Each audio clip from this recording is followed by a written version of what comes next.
Voz de Brasília, há 30 anos levando informação a você brasiliense, a você brasileiro. Hoje nós vamos bater um papo aqui com o senador Isalci Lucas. Tudo bem, senador? Tudo ótimo.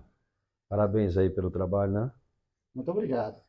São 30 anos de história, né? E o senhor aqui já está aqui no Senado, já vai fazer 8 anos, não, 6 anos, né? Vai 6 dar por anos 6 anos agora.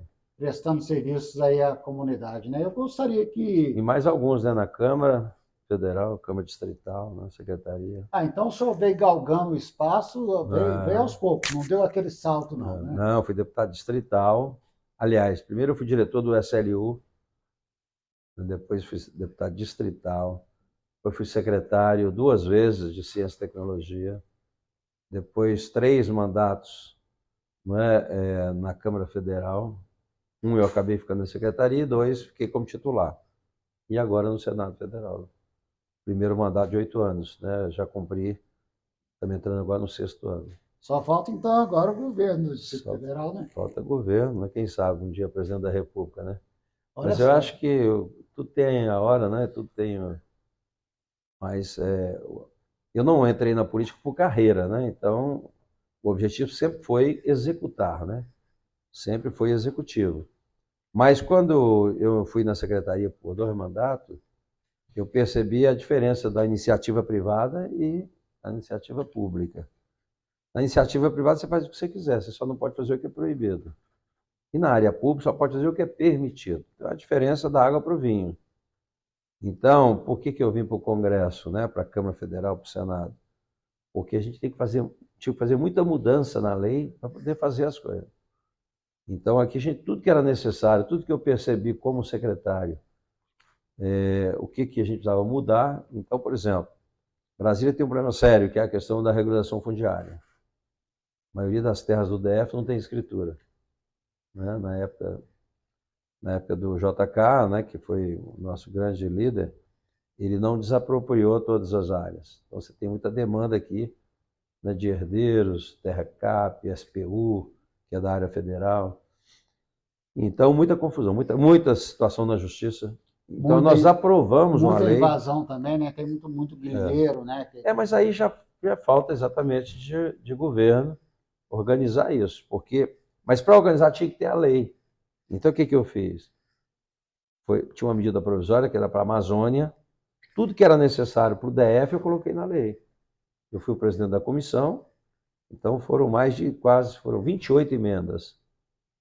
Então a lei que nós aprovamos, ela permite você regularizar todas as áreas do DF, entendeu? Agora, não basta ter a lei, você tem que ter a vontade política de fazer. Mas sem a lei você não faria. Então a gente fez isso. Então, na área de ciência e tecnologia, eu fui secretário 2 vezes, inclusive de educação profissional. Eu levei educação profissional para ciência e tecnologia. Então eu percebi tudo que era necessário mudar na lei, a gente mudou a lei. Então, por exemplo, eu coloquei inovação na Constituição, que não tinha. Mudei toda a legislação de ciência e tecnologia do país. Todas as questões levantadas pelo secretário do Brasil todo, dos presidentes de fundações, dos institutos de pesquisa, das universidades, todos os problemas nós apresentamos e mudamos a lei. Fizemos um novo marco regulatório de ciência e tecnologia. Educação profissional. Eu fui o presidente aqui da comissão do novo ensino médio. Exatamente porque sabia das dificuldades da educação profissional. Então, fizemos o novo ensino médio, agora tem que implementar, mas a lei já existe. Então, o Fundeb, que é o principal fundo da educação, também fui o presidente da comissão. Então, tudo que tinha que mudar, a gente mudou. Agora, tem que executar agora, entendeu? Eu não conseguiria fazer um bom governo se não tivesse as leis aprovadas. Essa mentoria que o senador Isalci está dando aqui, presta atenção, que como bom professor que ele está dando uma aula para mim e para você aí, né, de como é que funciona as leis. Exato. Porque o nosso maior telespectador, nosso maior ouvinte e telespectador de 20 até 50 anos. Então, quer dizer, eles precisam saber como é que funciona. Precisa saber, exatamente. Eu também tinha assim, essa dificuldade, é uma diferença muito grande da iniciativa privada e a área pública, né? Mas aí Então é o seguinte, você não conseguiria fazer muita coisa se não tivesse as leis modificadas. E a gente conseguiu fazer isso. Agora a gente precisa executar isso. Quem é que executa? O executivo, né? O governador. O governador. E Brasília tem um diferencial que é muito importante e que deveria ser uma referência para o país todo. Porque, por exemplo, se eu quero implementar uma política pública, você tem aqui no Brasil, você tem os municípios, você tem o Estado e tem a União. São os entes federados, né? Então, cada um desses entes tem as suas obrigações, vamos dizer assim, né? E a fonte de recurso. Então, por exemplo, educação infantil, que é uma fase importante na educação do Brasil. A responsabilidade é dos prefeitos, entendeu? Educação fundamental e médio, ensino médio, é do Estado. Ensino superior é da União. Entendeu? É uma grande diferença aí, né? Então, o que você tem que fazer? Se eu, por exemplo, tivesse que implementar uma política pública em Minas Gerais, eu tinha que chamar 853 prefeitos para discutir o projeto. Então, qual o diferencial de Brasília? Brasília só tem um município, que é Brasília. Então, aqui é prefeito e é governador.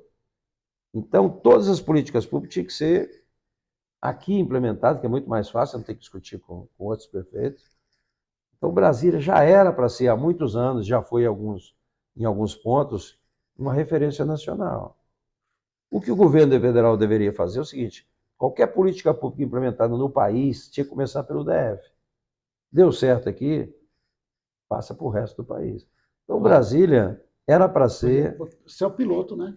Não só o piloto federal, mas Brasília era para ser o modelo para o Brasil, às vezes até para o mundo. Por quê? Porque nós temos o melhor IDH, o nosso estado é pequeno, né? Fácil locomoção, você tem né? profissionais de alto nível aí de todas as áreas. Nós temos o maior orçamento do Brasil per capita, né? O nosso orçamento é maior do que o estado de Goiás todo, somado com Salvador, inclusive. Então você vê que nós temos recursos. Nós temos o Fundo Constitucional, né? A gente pode mudar a matriz econômica do DF. Em função de tudo isso que nós estamos falando aqui, desde 2011, eu falei em JK, 2011, lá no Memorial JK, não sei se você foi, quando o JK ia completar 100 anos da morte do JK, ele ia completar 100 anos, a gente lançou o Movimento Brasília 100 anos. Ou seja, era um planejamento para o DF para os próximos 50 anos. Por isso que nós fizemos, então, várias reuniões, região por região. Chamamos líderes para ver o quê? Qual é a vocação da cidade, as dificuldades, as sugestões, não é? Conversar com o pessoal da educação, da saúde, da segurança, os líderes comunitários, qual é a matriz econômica, qual é a vocação daquela região. Então, nós fizemos isso lá em 2011, começamos a estudar isso. Depois, lancei o projeto Todos pelo DF. Também é a mesma coisa. Lembro muito bem. Visitando a cidade e tal. Durante a pandemia, repensaram o DF. Fiz mais de 200 reuniões na pandemia, virtual. Mesma coisa. Quais são os problemas? Quais são as soluções? Quais os projetos? Quais os caminhos? Então, a gente fez tudo isso. Agora, tem que implementar isso. Para implementar isso, tem que ter a caneta. Quem tem a caneta, quem executa isso, é o executivo, é o governador. Então, eu entrei para fazer, cara. E só posso fazer se eu tiver a caneta. Engraçado é que o senhor trabalha demais, né? Eu não sei como é que o senhor consegue conciliar o trabalho. Aqui, nós estamos aqui no Senado Federal, estamos no gabinete do senador Isalci Lucas, aqui em Brasília, capital do Brasil. Eu não sei como é que o senhor consegue conciliar o trabalho com a vida social. O senhor ainda tem vida social ainda? Não, a gente sai daqui, tem que, né? Na segunda, quinta, sexta, sábado, domingo, você está rodando as cidades, né? Porque o eleitor ainda fala isso também. Cadê você? Sumiu? Exatamente. Né? Só vem de 4 em 4 anos, tem isso? Então você tem que ir toda semana. Né? Você tem que fazer isso. Então a gente tem ido lá, visitado cidade por cidade, né? Nas administrações, na saúde, na educação, vendo como é que estão as questões da reclamação da turma. E, lamentavelmente, nós temos muita coisa para consertar. Brasília, por exemplo, né? Você viu a dengue, em primeiro lugar, cara, de morte. Pois é, que absurdo, né? Nunca Como teve é que isso pode no um Brasília, negócio né? desse? Covid foi a mesma coisa, nós tivemos não é um problema sério de Covid. Então é o seguinte, a nossa saúde não é a saúde adequada. Teve que mudar, né? E por essas facilidades que o senhor falou aí de Brasília ser uma cidade compacta, pequena, Facilita muito. trânsito rápido, devia ter Ah, pensado isso, sem levantar uma crítica aqui ao secretário de saúde, mas devia ter pensado isso daí antes de acontecer, né? Não é depois que está lógico, na pandemia aí lógico. Você de tem que ser. morrendo gente toda Esse é o hora. problema, né? Você tem que estabelecer, você tem que planejar.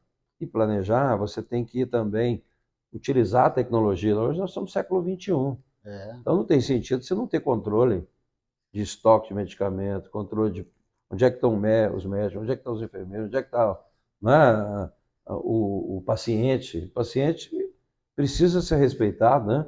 Se ele é. marcou, podia marcar uma consulta, já ter o prontuário pronto, quando ele chega lá no médico, né? O médico já tem todas as informações, os exames, mas não é assim, infelizmente. Então, educação mesmo. Eu estudei escola pública em Brasília, nos anos 70. Estudei, minha mãe era servente do ginásio do Guará. Estudei no ginásio do Guará. Então, naquela época, só entrava na universidade quem estudava escola pública. Então, você vê que a gente perdeu muito a qualidade da educação. Da mesma forma, a saúde está um caos, né? Não vou nem falar aqui de transporte, que é outro caos. Nem vou falar aqui de segurança pública, que é outro caos, né? Por quê? Porque não tem contingente, né? O pessoal com a saúde mental abalada, todo mundo devendo muito recurso, né? Então, nós estamos numa situação, se não houver realmente uma mudança de gestão, e veja bem, se a gente continuar fazendo a mesma coisa, do mesmo jeito, o resultado vai ser o mesmo. Para você mudar o resultado e ter uma gestão eficiente e uma cidade que possa ser referência, você tem que mudar o modelo. O governo existe para quê? O governo existe para cuidar das pessoas, do cidadão. Esse é o, né? Então, você tem que ter um foco de política pública para o cidadão. Quem é o cidadão? Você tem um cidadão que tem primeira fase, o que é? O pré-natal, não é isso? Antes de nascer o cidadão, você tem que Cuidar da cuidar da mulher, mulher né? grávida. Então, você tem que Isso. dar acompanhamento, que ela tenha uma boa alimentação, para a criança nascer saudável. A criança nascendo saudável, evidentemente que já não vai dar tanto problema quanto se você não, né, deixar do jeito que está. Depois você tem a fase mais importante da vida do ser humano, né, que é exatamente a primeira infância. Então, a primeira infância, de 0 a 7 anos, é onde a criança forma a sua personalidade, é onde tem desenvolvimento da coordenação motora, desenvolvimento cognitivo. Nessa fase, até 7 anos, se você ensinar para a criança inglês, francês, alemão, chinês, eles aprendem tudo isso. Não tem dificuldade nenhuma. Alfabetizado, né? Nessa idade se alfabetiza. Bem, então você tem que ter políticas públicas que garantam isso. E é o que nós não temos hoje. Por quê? Porque essa responsabilidade da educação, por exemplo, nesse período, é do município. O município não tem dinheiro. Quem tem dinheiro é a União, que cuida do ensino superior. Então aqui é mais ou menos assim. Você vai construir sua casa, você começa pelo telhado. Quem tem dinheiro é a Vai União. Então, caindo.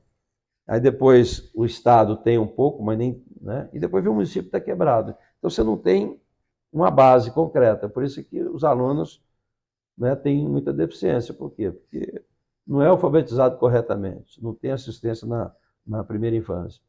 Vai para o ensino fundamental já com dificuldade. Depois chega no ensino superior, já no ensino médio, ensino superior com problema. 90% dos alunos do ensino médio saem da escola sem saber português. 90%. Sem saber matemática. Sem saber matemática. 65% sem saber português. É Então, triste. é a deficiência lá do 0 a 7 anos, que é a fase mais importante. Depois você tem um adolescente, que tem a sua especificidade. Né, você já foi adolescente, também foi.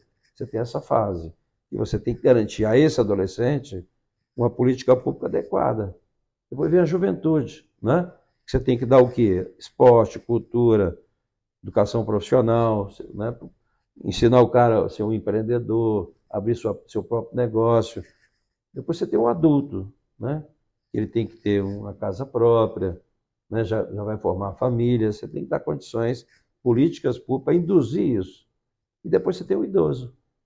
Quais são as políticas públicas que você tem para o idoso hoje? Nada. Né? E Brasília vai ter agora, nos próximos 5 anos, 25% da população idosa. Então, então você tem que garantir políticas públicas para esse cidadão aqui, que vai do pré-natal até a fase final, que é o idoso. Então, esse é o papel do governo. Né? E esse cidadão hoje está largado. Não tem saúde, não tem educação, não tem segurança, não tem. Entendeu? Como é que nós vamos mudar isso? Eu vou entrar nessa seara porque é o seguinte: o senhor está botando o dedo na ferida aqui, que é uma coisa que o senhor está falando, mas todo mundo está vendo. Então, é uma realidade. Como é que nós vamos mudar essa história?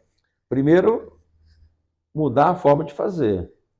Se a gente continuar fazendo do mesmo jeito, vai continuar o resultado do mesmo jeito. Lógico, por isso que a gente está desde 2011 planejando isso, sabendo dos problemas, como resolver, então vai ter que mexer no executivo. Porque quem faz essas coisas é o governador. E como é E que tem tá? que ser em Brasília, porque é o seguinte, porque Brasília, né, por ser estado e município, é mais fácil você implementar política pública. Deu certo, o Brasil todo copia. O que mais tem aqui na Esplanada é prefeito e governador. Eles vêm para cá atrás de recursos, atrás de coisa. Você vai pegar esse governador, os prefeitos, já vem cá, vou te mostrar como é que funciona uma escola de educação integral. Você leva lá na escola e mostra para o cara. Ele vai implantar no município dele. Mas uma coisa concreta, não adianta você ficar só conversando. Entendeu? Bom, vem cá, vou te mostrar como é que funciona o sistema de saúde aqui no DF. Você vai lá e mostra para os caras. Né? Então, você tem que interagir muito com o governo federal, porque aqui é a capital da República. Né? Te garanto que 90% dos servidores do governo federal são de Brasília. Então, você tem tudo para ter uma boa gestão, né? Para ser referência. Né? E o governo federal, eu acho assim que, independente de partido político, ele está tentando acertar, né? Porque você vê que os índices de avaliação são muito voláteis, né? E o governo precisa de realmente incentivar isso daí, de fazer essa mudança, né? Eu até discuti hoje isso.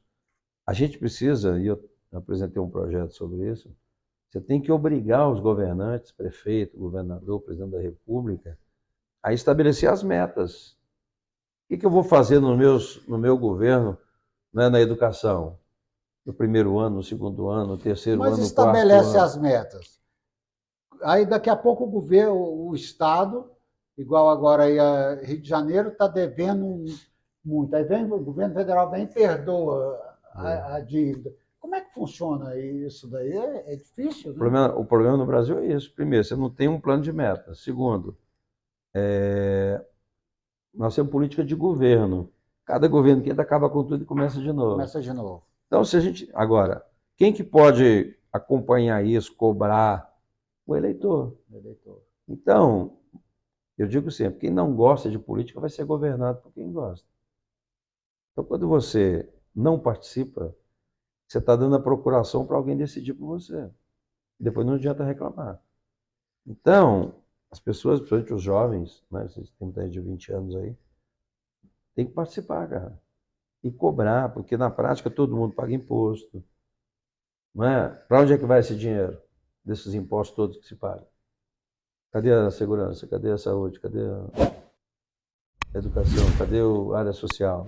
Você está ouvindo aí, né? O senador com uma vasta experiência empresarial e política falando o que nós temos que fazer, o que o eleitor tem que fazer. Então, muitas vezes, vamos falar um pouquinho que acontece? de política aqui em Brasília? Pois é, mas o que acontece hoje, né? E já há algum tempo assim, chega na época da eleição, né?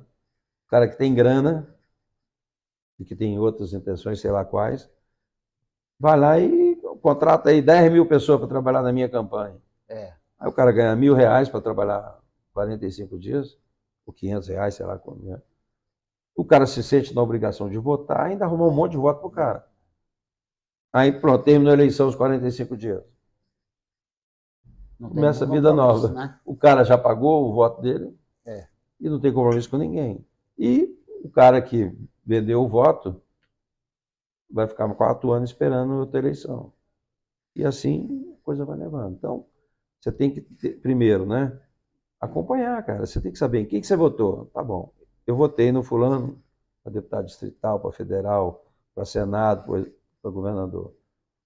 Tem que acompanhar esses caras se o meu voto, né, as promessas que foram feitas estão sendo executadas, estão sendo cumpridas. E com a internet, Dá para acompanhar as redes tudo. sociais, dá para acompanhar bem agora. Né? Agora, os caras precisam saber, todo mundo precisa saber qual é o papel de um e de outro. Qual é o papel do deputado distrital? Nós não temos aqui em Brasília o vereador, que é o cara que deveria estar na padaria, vendo o buraco na rua, cobrando do governador, do secretário. Isso é o deputado distrital, né? Que aqui em Brasília é distrital e estadual, é o mesmo papel.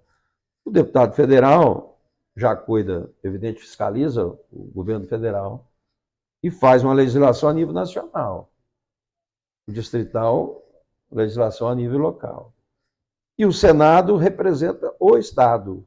Então, a gente representa o DF, tudo aquilo que é de interesse do DF, entendeu? Vai trazer uma fábrica de automóveis para não sei aonde, tem que brigar para que seja no seu estado, né? De acordo com a sua vocação. Ah, vai distribuir recurso para a saúde, da Covid. Você tem ideia, por exemplo, aconteceu agora, na época da Covid. Fizeram uma lei para distribuir dinheiro para os estados e municípios. Já veio tudo pronto, quanto é que vai dar para cada um, né? Aí quando eu vejo lá, está lá, Distrito Federal. Qual é o município? 0. Como se a gente não fosse município, só fosse o estado. E nós somos estado e município, né? Então, só aí já era quase 300 milhões que nós íamos perder. Então você tem que ter alguém acompanhando isso. O Fundo Constitucional agora recente, queriam praticamente acabar com o fundo. Se não tivesse alguém, né, aqui para brigar e reverter, porque defendendo os interesses. Independente do partido político que a gente não vem aqui para. Isso faz o seu papel. Né? Eu acho assim que não devia haver inauguração de estrada, de posto de hospital, porque o governante está fazendo a obrigação dele, né? É igual o senhor. Eu estou vendo aqui no Senado. Outro dia eu vi lá uma quadra. Quem é o governador, quem é o prefeito, só está trabalhando. Defender os interesses da população, né? Mas eu vi outro dia uma quadra que já está pronta há mais de mês, e os alunos sem aula de esporte, de escolinha, porque está esperando inaugurar. Não, isso entendeu? Um negócio maluco, né? Então, é isso mesmo que você falou. É o seguinte, na eleição você disputa, depois da eleição você tem que governar para todo mundo. É verdade. Né?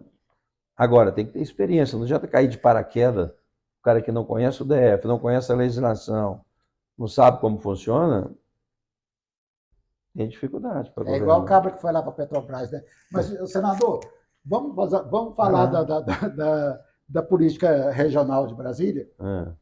A nossa vice-governadora, a quem eu quero mandar um grande abraço, Celina Leão, que eu já tive a oportunidade de entrevistar 2 ou 3 vezes. Minha amiga, ela, gente boa. Isso. Vamos disputar com ela. É isso que eu quero saber, que o senhor conte aqui para a nossa população, o senhor venha candidato porque agora Brasília não tem eleição, né? Mas já estamos começando a alinhar aí os partidos, as coligações. O senhor vem candidato a governador? Sim. Por quê? Porque é o que eu estou te falando. Eu entrei aqui por carreira, não vim aqui para ser servidor público de carreira. Entrei exatamente para mudar as leis para poder fazer. E para fazer tem que ser governador. Não tem como, não, entendeu? Não ser. O senhor já fez as leis, agora quer executar. Lógico, tem um planejamento. Eu sei o que Brasília precisa. Sei das dificuldades. Aprovamos as leis todas, agora é fazer, pô.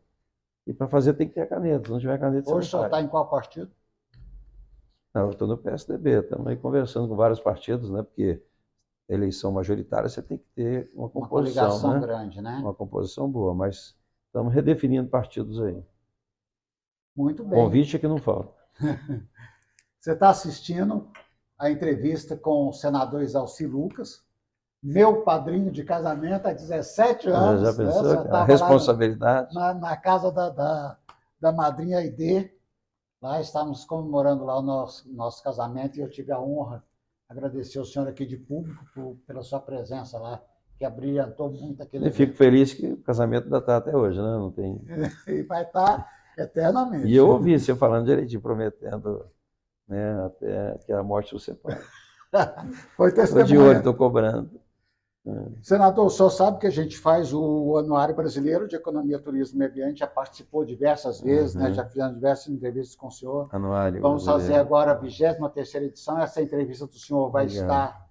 Ó, já abriu aqui no. Confúcio Moura. Com o senador Confúcio Moura. Lá de Rondônia, Rondônia. Ariquemes. A entrevista do senhor vai estar aí, tá? E quero convidar o senhor de novo para estar participando conosco.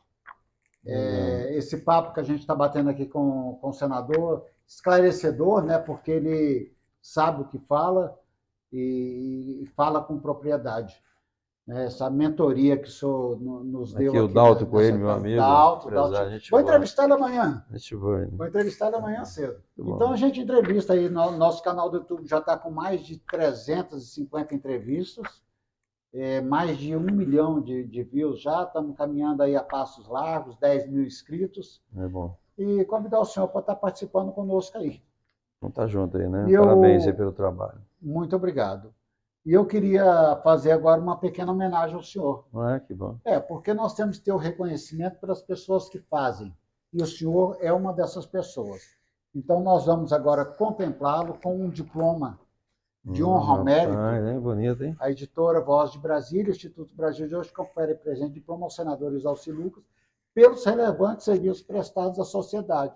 E por essa entrevista que o senhor está fazendo, enquanto nós comemoramos aí 30 anos levando notícia e informação ao povo brasileiro. A doutora Dejanete já assinou, ela não pôde estar presente, agora eu vou assinar aqui para poder passar as mãos do senhor.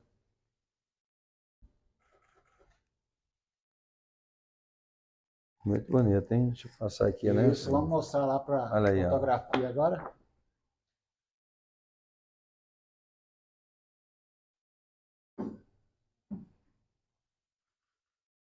Agradecer ao nosso patrocinador, Luiz, lá da LM, né? E esse troféu aqui nós estamos fazendo pelos 30 anos da agência. Nós vamos fazer o lançamento em abril do anuário e o senhor vai receber. Que dia que vai ser de abril? Dia 25 de abril. Né? Porque meu aniversário é em abril. Então, que dia que é? Vamos dia 7. No dia. É muito perto. Mas eu quero bater a foto aqui só para deixar registrado. Legal. O senhor vai receber esse daqui lá. Que dia que é o aniversário? Dia 7. Dia 7. Olha aí, doutor. Todo dia 7. Ariano. Depois vamos fazer uma foto em pé também. Bacana. E agora eu quero deixar ali os nossos microfones abertos para o senhor, a câmera, para o senhor mandar uma mensagem aí aos brasilienses, aos brasileiros, porque o Senado, o senhor não é senador só de Brasília, o senhor é senador do Brasil, né? As leis que o senhor defende, os projetos, é para o Brasil como um todo, né? Então, deixar aberto para o senhor ali, para o senhor mandar meu recado é que as pessoas não percam a esperança, né? Nós estamos vivendo um momento difícil no Brasil, com uma certa insegurança da liberdade de expressão, liberdade... É preocupante, né? A gente tem falado muito aqui, negócio das drogas, nós votamos agora recente, a criminalização das drogas, que tem que acontecer mesmo, não dá para você liberar como o Supremo está fazendo. Essa questão do aborto, nós somos contra o aborto. Não percam a esperança, né? Nós estamos vivendo um momento difícil no Brasil, com uma certa insegurança da liberdade de expressão, liberdade... É preocupante, né? A gente tem falado muito aqui, negócio das drogas, nós votamos agora recente, a criminalização das drogas, que tem que acontecer mesmo, não dá para você liberar como o Supremo está fazendo. Essa questão do aborto, nós somos contra o aborto. Essa questão da criminalização das drogas, já não é crime? Eu não estou entendendo por que crime, mas o Supremo está tentando fazer o que não é papel dele, legislar, porque está exatamente descriminalizando e estabelecendo que até 60 gramas, uns falam 30, não terminaram a votação, seria legal, né? Não seria crime. Agora você imagina, 10 gramas dá para você fazer 30 baseados, 30 cigarros. O que os traficantes vão fazer? Como já fazem? Vai pegar os jovens, os aviãozinhos, para que ele ande apenas com 30 ou 29.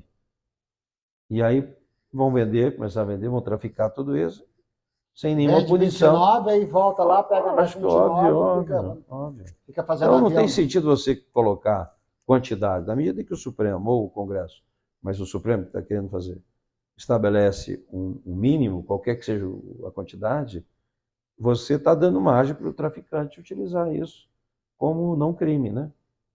Então, nós votamos agora, mantendo a criminalização, né?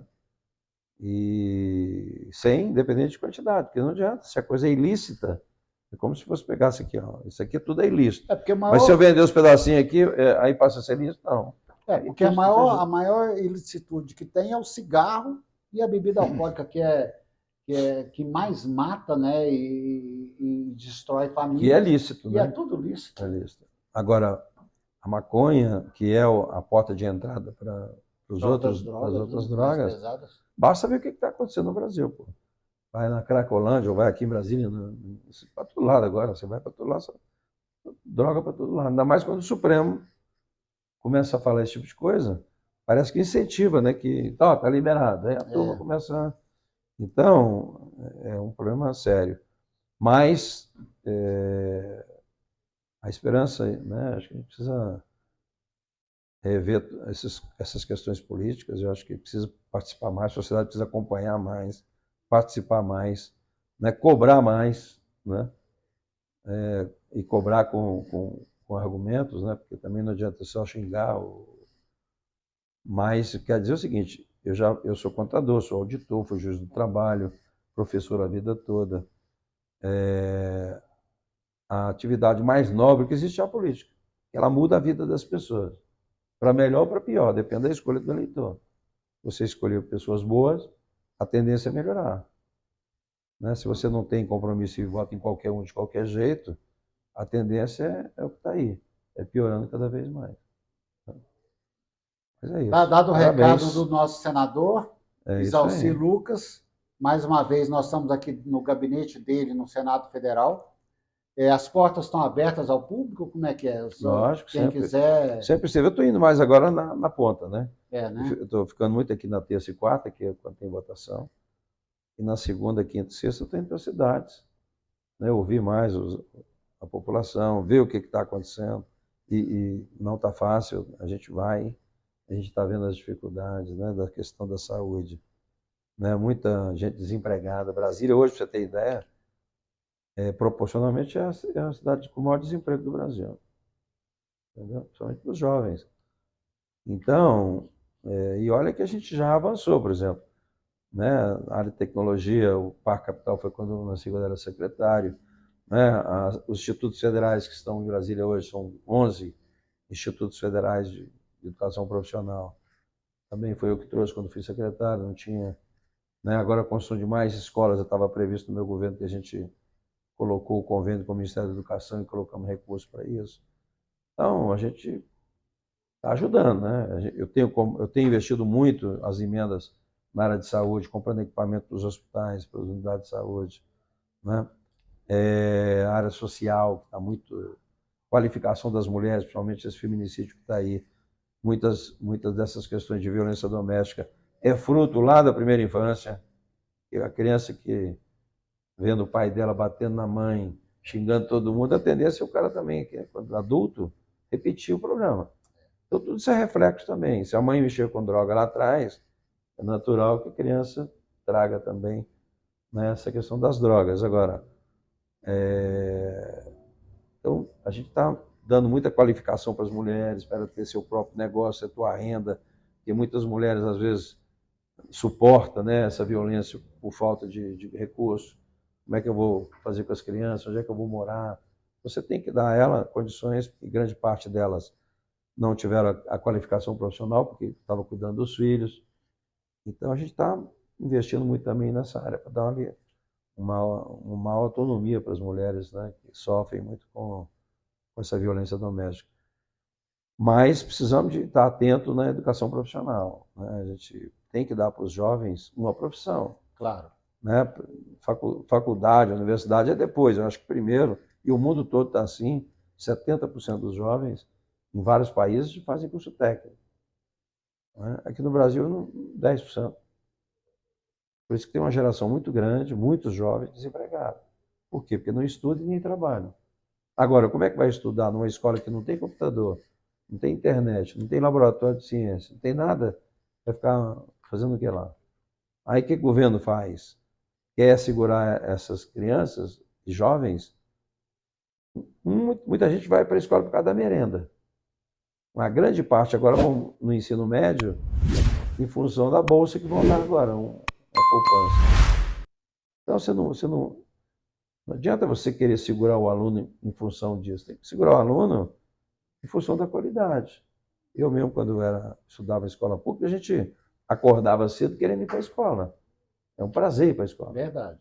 Hoje, a pessoa não quer saber muito. Entendeu? Por quê? Porque não tem as mesmas, né, condições Eu que tinham antes. espero e torço para que os pensamentos do senhor se tornem realidade, que o senhor possa estar aí nesse engajamento do senhor. Agora, sonho que se sonha só é apenas um sonho.